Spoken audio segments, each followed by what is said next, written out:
Okay, good morning, Year 9. I hope you're all well and safe. This is our final lockdown home learning video, and the ensuing lessons will be done face to face, so it'll be nice to have everyone back in the same room. This is your second lesson on African kingdoms, as your double focuses on a local area study of Lewisham, as explained in the last lesson. Just to begin, I want to remind you of the 5 successful steps to home learning, as these will help you to retain information learned today in your long-term memory.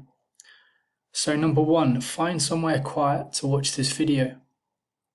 Number 2, sit at a table or a desk. Number 3, turn off all distractions around you if you can. Number 4, have a pen and your old history exercise book or some lined paper to hand. And number 5, remember that you can always pause this video and rewind whenever you need. So our second lesson looks at this question: how did the Malian Empire become so wealthy? So please pause the video now and just write down the title and date in your exercise book. As we know from my Year 8 history work, the Mali Empire exists in West Africa, with its ancient city of Timbuktu paving the way in medieval development. But how did it become so wealthy? So West Africa had been dominated by the Empire of Ghana up until it was attacked by Islamic forces from the north in 1076, and was weakened so much that it fell apart by the end of the 1100s. So remember, this is around the same time as the Norman Conquest and William the Conqueror. Subsequently, tribes and small kings rose up to rule different areas. One of these groups was called the Mandinka people. They lived in modern southern Mali. The Mandinkas had their own kings, and these were called the Keita family. Their enemies were the Sosu people. The Sosu people attacked the Mandinka people again in the 1230s. Sundiata, the son of the previous king who was living in exile in Mima, heard about this from the king of Mima and believed he would be a liberator to his people, so he would free his people. Sundiata led the army of the king of Mima and went about the different tribes and people, collecting an alliance of people who would fight for him. Around the year 1230, Sundiata Keita's forces crushed the Sosos at the Battle of Karina, and the people who fought for Sundiata accepted him as their Mansa, emperor. So the word Mansa means emperor. Mansa Sundiata became the ruler of the Mali Empire. It would be an empire that would be greater than that of old Ghana Empire, and accepted all religions, trades and beliefs. The Sosu leader who fled the Battle of Karina left without his royal balafon, a ceremonial xylophone and a 4-stringed kora. So the royal balafon is similar to a piano, I believe. A ceremonial xylophone is a musical instrument, and a 4-stringed kora is like a guitar, which became cultural icons for the new empire. Mansa Sundiata knew that if an empire of different people, cultures, beliefs and identities was to be successful, then the people needed a common identity. The narrative of Mali, which is like the story of Mali, the history of Mali, was the best way for the Mansa to control the present, because he who controls the past controls the present. Thinking back to our quote at the beginning of the first lesson about the lion and the hunter. Under Sundiata and those that followed him, Mali expanded rapidly west to the Atlantic Ocean, south deep into the forest, east beyond the Niger River, and north to the salt and copper mines of the Sahara.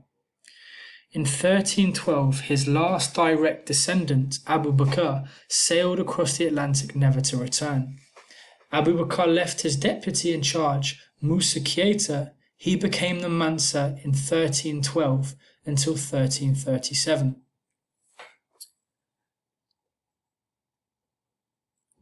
So just have a look as well at that map. You can see it says here, the borders of the Malian Empire. So it's an absolutely huge space, huge geographical region.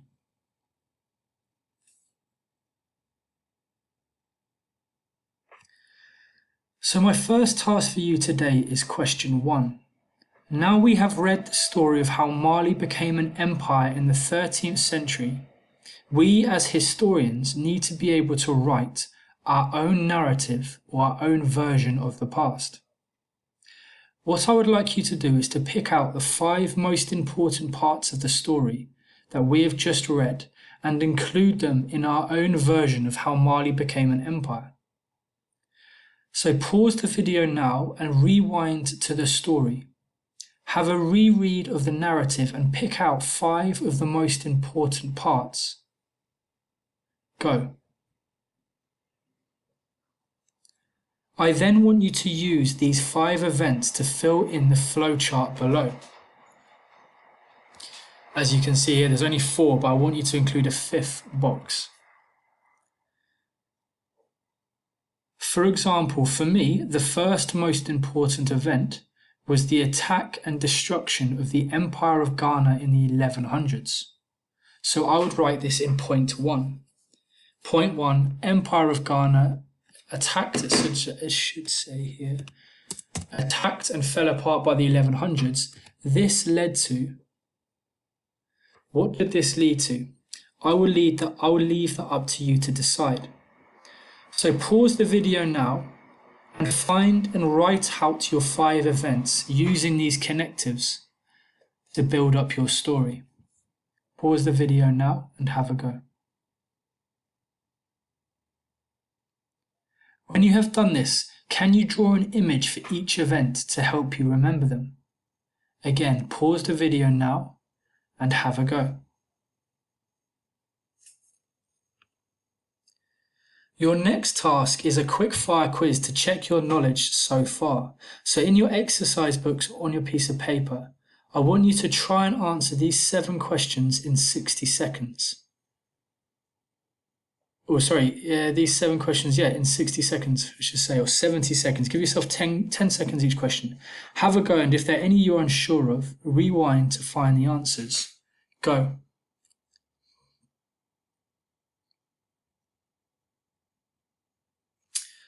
Your next task is an investigative one.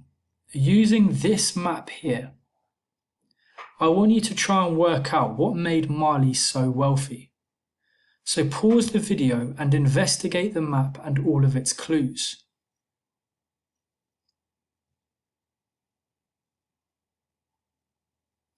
As you can see, the clue, I should say, is in the indicators here, the gold mines. Mali was fortunate enough to sit on a huge accessibility of gold.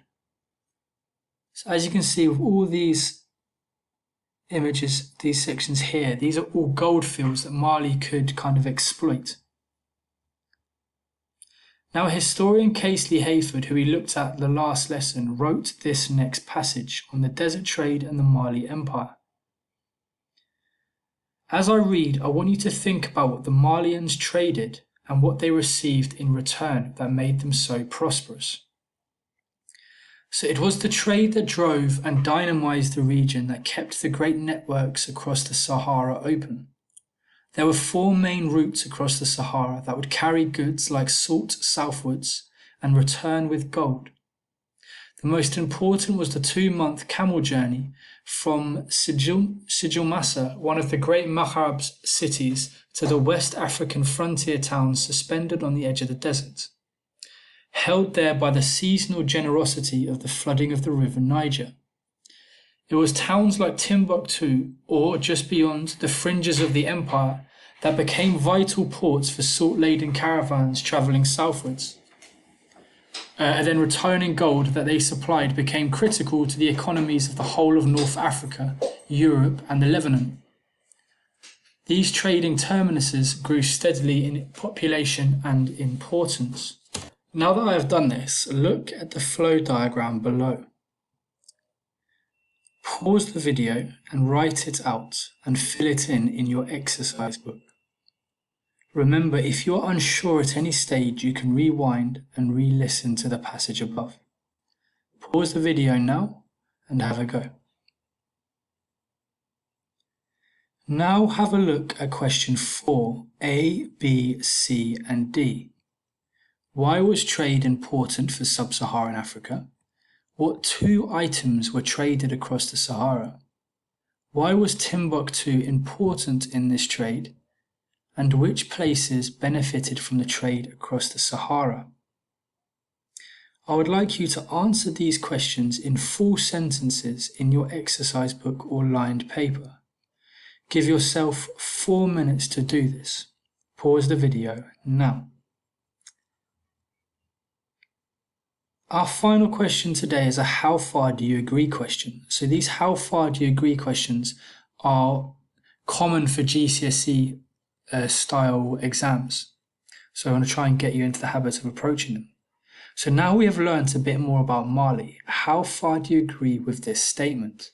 The geography of Mali and the River Niger was the main factor in developing Mali's wealth. Pause the video for 30 seconds and have a think about this question. Where do you sit? Do you think Mali became rich and strong because the River Niger that gave life to its region? Do you think it was because of the gold fields that it sat on that it allowed to trade with the north? Or do you think it was because of the great leader Mansa Sudiata and his forward way of thinking? Pause the video and just have a think as to what your opinion is. What I would like you to do is write at least 5 lines on this question using evidence from today's lesson. You can rewind to any stage to find information to support your view, but I would like you to come to a decision as to your opinion and give evidence for it. So pause the video now and have a go at this. Give yourself 5 minutes. When you have done that, you have finished your second lesson. I have created a quiz on Teams that goes after this lesson which you must complete, so please do this now. It will only take 1 minute but allows me to see how you are doing and who has finished the work. Once you have done that, have a great evening and I will see you very soon. Bye bye.